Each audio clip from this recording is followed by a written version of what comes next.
So since the main memory has a limited size, then at some point it's going to be full. And so swapping is a strategy or a method that enables us to free up some space temporarily.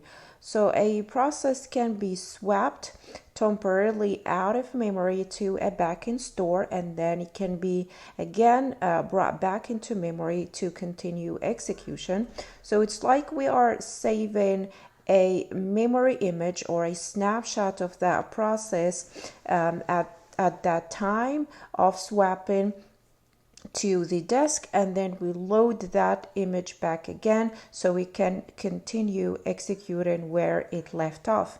So that's what makes the total physical memory space of processes exceed the actual physical memory because we are actually doing some swapping in between. Okay, and so the backend store therefore has to be fast and large enough to accept and accommodate the all different copies of all the memory images for all the users that we have in the system.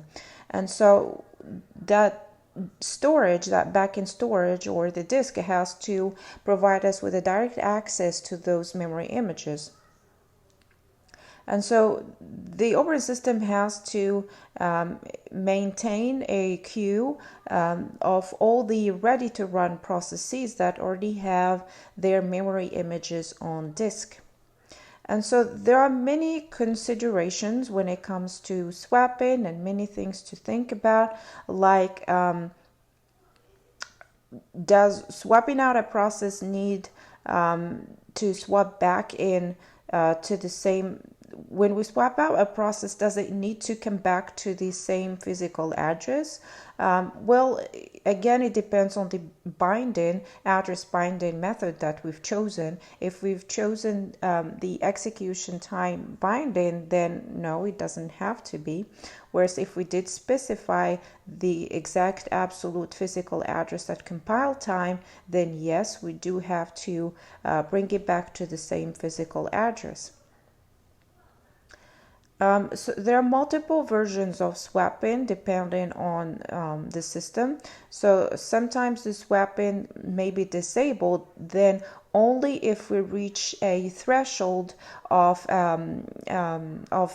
allocated memory, then we enable swapping, and then we can disable it back again when we go below that threshold, when the physical memory, it's for instance when we reach 80% fullness of the physical memory, then we say, okay, now it's time to enable swapping. Once we go below 80%, then we say it's safe to disable it back again.